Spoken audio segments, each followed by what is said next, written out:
വേടാ വാടാ കാട്ടുമരത്തിന്റെ മനം മുറിഞ്ഞേ, കാക്കിഭൂതങ്ങൾ വനം നിറഞ്ഞേ, യന്ത്രത്തോക്കുകൾ മന്ത്രമോതുമ്പോൾ അമ്മ കിളി കരഞ്ഞേ. ആ പാട്ടിൽ ഒരു വരി ഉണ്ടല്ലോ, കാക്കിഭൂതങ്ങൾ വനം നിറഞ്ഞ്. കാക്കിഭൂതങ്ങൾ എന്ന് ഉദ്ദേശിച്ചിട്ടുള്ളത് ആരെയാണ്? കാക്കി അണിഞ്ഞ ഏമാന്മാരെ, പോലീസുകാരെയാണ് അതിൽ ഉദ്ദേശിച്ചിട്ടുള്ളത്. പക്ഷെ ഉണ്ടല്ല, ഇപ്പൊ പോലീസുകാര്, കാക്കി അണിഞ്ഞ നിയമപാലകര് വേടനെ തപ്പി നടക്കുകയാണ്. വേടനെ തപ്പി ഇങ്ങനെ അലഞ്ഞുകൊണ്ടിരിക്കുകയാണ്. അപ്പൊ അമ്മ കിളി കരഞ്ഞെന്ന് പറഞ്ഞ പോലെ ഇപ്പൊ എവിടെയൊക്കെ ഇരുന്ന് ആരൊക്കെയോ ഇങ്ങനെ കരയുന്നുണ്ട് എന്ന് പറഞ്ഞിട്ട് ഇങ്ങനെ ഇങ്ങനെ എന്താ ബാഡായിട്ടുള്ള കമന്റുകൾ തുരുതുരാന്ന് ഇങ്ങനെ വന്നുകൊണ്ടിരിക്കുകയാണ്. ഞാൻ ഈ അടുത്ത ദിവസം മൊബൈലെടുത്ത് ഇങ്ങനെ മേലേക്ക് ഇങ്ങനെ തോണ്ടി തോണ്ടി നോക്കി കഴിഞ്ഞപ്പോൾ വേടനെ പറ്റി ഇങ്ങനെ കമന്റുകളാണ്. നല്ല കമന്റുകളല്ല കേട്ടോ. വേടൻ, കാടൻ, പോടൻ, അവൻ പണ്ടേ തറയാണ് എന്നൊക്കെ പറഞ്ഞുള്ള കമന്റുകളാണ് കംപ്ലീറ്റ്. എന്താണിത്? എന്തിനെ കുറിച്ചാണ് ഞാൻ ഈ പറയുന്നതെന്ന് വെച്ചാൽ, വേടൻ ഇപ്പൊ ഒരു പീഡന കേസായിട്ട് ഇങ്ങനെ ബന്ധപ്പെട്ട് ഒളിവിലാണല്ലോ. അപ്പൊ അതിനെ കുറിച്ചാണ് ഞാൻ പറയുന്നത്. അറിയാത്തവർക്ക് വേണ്ടി ഞാൻ പറയാണ്. വേടൻ യുവ ഡോക്ടറെ പീഡിപ്പിച്ചു എന്ന് പറഞ്ഞിട്ട് യുവ ഡോക്ടറായിട്ടുള്ള ഇര ഒരു കേസ് കൊടുത്തിട്ടുണ്ട്. അപ്പൊ ആ കേസ് പൊന്തി വന്നത് മുതൽ വേടനെ കാണാനില്ല, ഒരു സ്ഥലത്തും കാണാനില്ല. അപ്പൊ വേടനെ തപ്പി ഇങ്ങനെ പോലീസ് അലയുകയാണ്. സംസ്ഥാനങ്ങൾ, ഓരോ സംസ്ഥാനത്ത് നിന്നും ഓരോ സംസ്ഥാനത്തേക്ക് ഇങ്ങനെ റാഗിപ്പറക്കുന്ന ചെമ്പരുന്തിനെ പോലെ ഇങ്ങനെ പാഞ്ഞുകൊണ്ടിരിക്കുകയാണ് വേടനെ പിടിക്കാൻ വേണ്ടിയിട്ട്. അപ്പൊ ഈ അടുത്ത് തന്നെ ലുക്കൗട്ട് നോട്ടീസ് പുറപ്പെടുവിച്ചു. അതായത് വിദേശത്തേക്ക് കടന്നു പോകാതിരിക്കാൻ. വിദേശ നാടുകളിലേക്ക് പോയി കഴിഞ്ഞാൽ പിന്നെ ഇങ്ങോട്ട് കൊണ്ടുവരുന്നത് വലിയ പാടാണ്. അപ്പൊ അങ്ങോട്ട് പോകാതിരിക്കാൻ വേണ്ടി അങ്ങനെ ഒരു ലുക്കൗട്ട് നോട്ടീസ് ഇട്ടിട്ടുണ്ട്. വേടനെ ഉടനെ തന്നപ്പിട്ടിച്ചക്കട്ടം എന്ന് പറഞ്ഞിട്ട്. പക്ഷെ ഈ സംഭവത്തിൽ ഈ പെൺകുട്ടി, യുവ ഡോക്ടറായിട്ടുള്ള ഈ പെൺകുട്ടി പീഡിപ്പിച്ചു എന്ന് പറഞ്ഞിട്ട് പരാതിപ്പെട്ട് കഴിഞ്ഞ് കഴിഞ്ഞപ്പോൾ ഞാൻ ആ പെൺകുട്ടിയുടെ കുറച്ച് വാക്കുകളും കാര്യങ്ങളും ഒക്കെ വീഡിയോസ് ഇങ്ങനെ കണ്ടു കഴിഞ്ഞപ്പോൾ എനിക്കതിൽ നിന്ന് മനസ്സിലായത്, വേടൻ ഭയങ്കരമായിട്ട് ലൈംഗിക വൈകൃതമുള്ള ഒരാളായിട്ടാണ് ഈ പെൺകുട്ടി പറയുന്നത് തന്നെ. വേടൻ പല രീതിയിലും പല പെൺകുട്ടികളോട് മോശമായിട്ട് അശ്ലീല പദങ്ങളോട് കൂടി സംസാരിക്കാറുണ്ടെന്ന് ഈ പെൺകുട്ടി പറയുന്നുണ്ട്. അതുപോലെ തന്നെ നിർബന്ധിപ്പിച്ച് പല സാഹചര്യത്തിലും ലൈംഗികമായി പീഡിപ്പിച്ചിട്ടുണ്ടെന്ന് ഈ പെൺകുട്ടി പറയുന്നുണ്ട്. പിന്നെ മദ്യപിക്കുകയും മറ്റ് ലഹരി വസ്തുക്കൾ, സിന്തറ്റിക് ലഹരി ഉപയോഗിക്കുകയും എപ്പോഴും സെക്സിനെ കുറിച്ച് മറ്റു സ്ത്രീകളെ വളരെ തരം താഴ്ത്തിയാണ് വേടൻ സംസാരിക്കുന്നത് എന്നാണ് ഈ പെൺകുട്ടി പറയുന്നത്, ഈ യുവ ഡോക്ടർ പറഞ്ഞിട്ടുള്ള കാര്യം. അപ്പൊ ഇത്രയൊക്കെ ഇങ്ങനെയൊക്കെ ആയിട്ടുള്ള ഒരാളാണെങ്കിൽ പിന്നെ എന്ത് കാര്യത്തിലാണ് അവൻ്റെ പിന്നാലെ പോകുന്നത്? അല്ലെങ്കിൽ അവൻ ഫോൺ വിളിക്കുമ്പോഴും അവൻ മെസ്സേജ് അയക്കുമ്പോഴൊക്കെ അതിന് റിപ്ലൈ കൊടുക്കുന്നതും അവൻ്റെ പിന്നാലെ അവനായിട്ട് ഇങ്ങനെ ചുറ്റിപ്പറ്റി, അത് അങ്ങനെയുള്ള ഒരാളാണെന്ന് ആണെന്ന് കണ്ടു കഴിഞ്ഞാൽ പിന്നെ അവൻ അപ്പം തന്നെ തുരുത്തിയേക്കണം. പിന്നെ എന്തിനാ ക്യാരക്ടറൊക്കെ ഇങ്ങനെ ചുവന്നുകൊണ്ട് നടന്നത് ഈ യുവ ഡോക്ടർ? പക്ഷെ യുവ ഡോക്ടർ പറയുന്നത് വെച്ചാൽ, വിവാഹം കഴിക്കാമെന്ന് പറഞ്ഞിട്ടാണ് വേടൻ ഇതൊക്കെ പറഞ്ഞ് ഇങ്ങനെ പുള്ളിക്കാരത്തിനെ പറ്റിച്ചുകൊണ്ടിരുന്നത്. കുറേയേറെ പൈസ എടുത്തിട്ടുണ്ട്. ബുദ്ധനായി പിറ എന്ന് പറഞ്ഞിട്ടുള്ളൊരു ആൽബം ചെയ്യുന്ന കാര്യത്തിന് വേണ്ടിയിട്ട് കുറച്ച് പൈസ മേടിച്ചെടുത്തു. സ്വന്തം അമ്മയെ പറ്റി പോലും മോശമായിട്ടാണ് വേടൻ സംസാരിക്കാറ്. തള്ള എന്നുള്ള പദപ്രയോഗത്തോടു കൂടി തന്നെ അവരെ പല കാര്യത്തിലും, വൃത്തികെട്ട കാര്യത്തിലും എടുത്ത് സംസാരിക്കാറുണ്ടെന്നൊക്കെ ഈ പെൺകുട്ടി ഇങ്ങനെ പറയുകയാണ്. അപ്പോൾ കേട്ട് കഴിഞ്ഞപ്പോഴല്ല, നമ്മൾ ഇത്ര നാളും കേട്ട നല്ല കവിത എഴുതുന്ന വേടൻ, എന്താ പറയണ, ജനങ്ങൾക്ക് വേണ്ടിയിട്ട് പാടുന്ന വേടൻ, ദളിത് കമ്മ്യൂണിറ്റിയുടെ നായകനായി കരുത്തായി മാറിയ വേടൻ എന്നൊക്കെ പറഞ്ഞ് ഇങ്ങനെ പത്രങ്ങളും എല്ലാവരും വാദോരാതെ പറഞ്ഞ വേടൻ ഇത്തരത്തിലൊരു കഥാപാത്രമാണെന്ന് കേട്ട് കഴിഞ്ഞ് ഇപ്പം കരുത്തായി മാറിയ വേടൻ കാലനായി മാറിയൊരു അവസ്ഥയാണ്.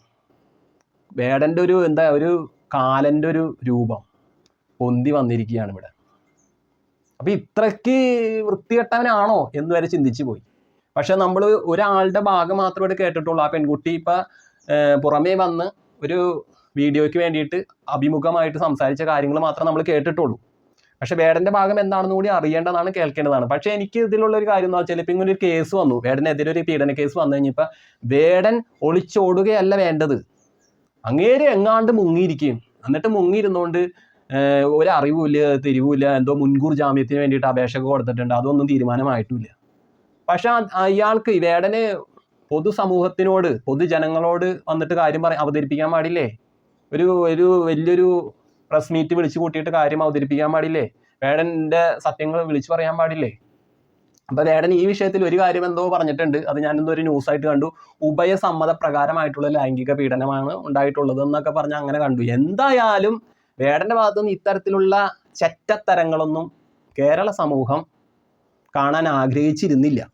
ഒരു നല്ല വ്യക്തിയായിട്ട് തന്നെയാണ് കാണാൻ ആഗ്രഹിച്ചിരുന്നത്. 2 കേസുകളാണ് വേടന് ഇതിനു മുമ്പ് വന്നിട്ടുണ്ടായത്. ഒന്ന് ലഹരി, മറ്റേ കഞ്ചാവ് കേസ്, പിന്നെ ഉണ്ടായത് ഏതാ മറ്റേ പുലിപ്പല്ലിൻ്റെ, അതൊക്കെ ഒരു കെട്ടിച്ചമക്കുന്ന കേസായിരുന്നു. വേടനെതിരെ ശത്രുക്കൾ ഒരുപാട് പെരുകിയിരുന്നു, അതും ശരിയാണ്. അപ്പം അങ്ങനെ ശത്രുപക്ഷത്ത് നിൽക്കുന്ന ഒരാളാണോ ഈ പെൺകുട്ടി എന്നും കൂടി സംശയിക്കേണ്ടിയിരിക്കുന്നു. കാരണം നമ്മൾ അതും കൂടി ചിന്തിക്കേണ്ടതാണ്. വേടന് ഇപ്പം ഇത്തിരി കാശും കാര്യങ്ങളും ഒരു പബ്ലിസിറ്റിയൊക്കെ ആയി കഴിഞ്ഞപ്പോഴാണ് ഈ കേസുമായിട്ട് ഈ പെൺകുട്ടി വന്നിട്ടുള്ളത്. 2021 മുതൽ 23 ആ വർഷത്തിൻ്റെ കാലയളവുകളിൽ സംഭവിച്ച കേസിൽ സംഭവിക്കപ്പെട്ട കാര്യങ്ങളായിട്ടാണ് ഈ പെൺകുട്ടി ഇങ്ങനെ പറഞ്ഞു വരുന്നതെങ്കിലും അപ്പം ഇത്ര നാൾ ആ പെൺകുട്ടി എവിടെയായിരുന്നു എന്നൊരു ചോദ്യം ഇങ്ങനെ നിഴലിച്ച് നിൽക്കുന്നു. പക്ഷേ ഇപ്പോൾ ഒരു പെൺകുട്ടിക്ക് എന്തെങ്കിലും ഒരു ലൈംഗികമായിട്ടൊരു പീഡനം ഉണ്ടായാലോ എന്തെങ്കിലും ഒരു അതിക്രമം ഉണ്ടായാലോ അത് എത്ര വർഷം കഴിഞ്ഞിട്ടാണെങ്കിലും നമുക്കത് കേസ് കൊടുക്കാവുന്നതാണ്. അതിന് അങ്ങനെ ഒരു റൈറ്റ് ഉണ്ട്. അപ്പം ഇപ്പം കേസ് കൊണ്ടുവന്നത് എന്തിനാണെന്ന് ചോദിച്ചുകൊണ്ട് അങ്ങനെ നമ്മൾ ആ പെൺകുട്ടീനെ ചോദ്യം ചെയ്യേണ്ട കാര്യമൊന്നുമില്ല, എപ്പോൾ വേണമെങ്കിലും കേസ് കൊടുക്കാം. അത് തന്നെ ആ പെൺകുട്ടി കൊടുത്തിട്ടുണ്ട്. ആ പെൺകുട്ടി കൃത്യമായിട്ട് കാര്യങ്ങൾ പറയുന്നുണ്ട്. വേടന് പൈസ അയച്ചു കൊടുത്തത് അതിൻ്റെ രേഖകളൊക്കെ കയ്യിലുണ്ടെന്ന് പറയുന്നുണ്ട്. വേടൻ പലപ്പോഴായിട്ട് വിവാഹം കഴിക്കാമെന്ന് പറഞ്ഞിട്ടാണ് പീഡിപ്പിച്ചിട്ടുള്ളതെന്നും പറയുന്നുണ്ട്.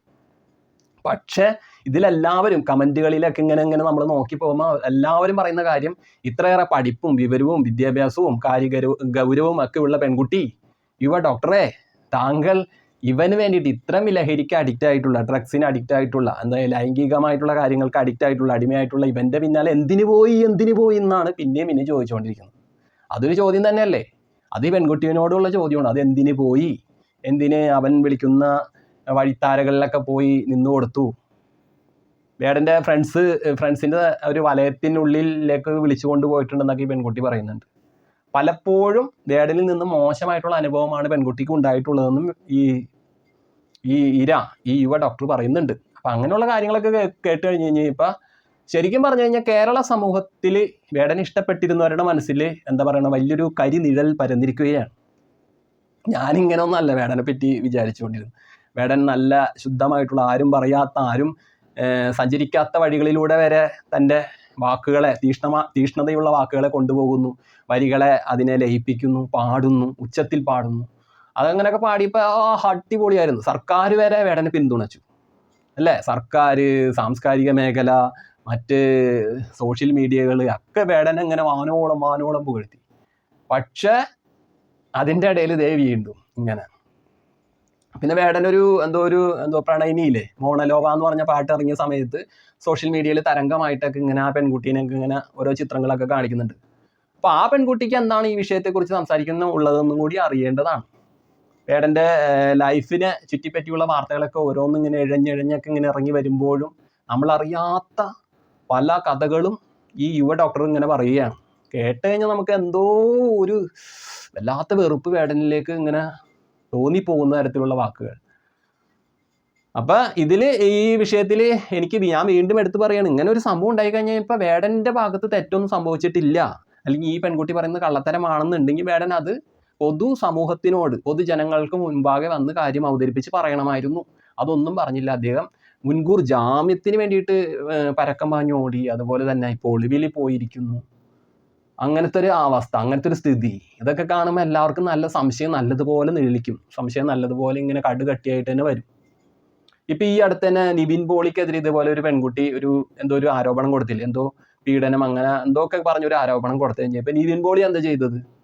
അദ്ദേഹം വളരെ കൂളായിട്ട് വന്നിട്ട് അന്നത്തെ ദിവസം വൈകുന്നേരം വന്നിട്ട് ഒരു വലിയൊരു പ്രസ് മീറ്റിംഗ് തന്നെ വെച്ചു. ഇവരൊക്കെ വലിയ ആൾക്കാരല്ലോ, സിനിമാ മേഖലയിൽ നിൽക്കുന്നവരും. ഇപ്പോൾ വേടനും ഇപ്പോൾ പാട്ടുകൾ കൊണ്ട് വലിയൊരു റാപ്പറായി മാറിയിരിക്കുകയാണ് കേരളത്തിൻ്റെ. അപ്പോൾ അദ്ദേഹവും വലിയ ഒരാൾ തന്നെയാണ്.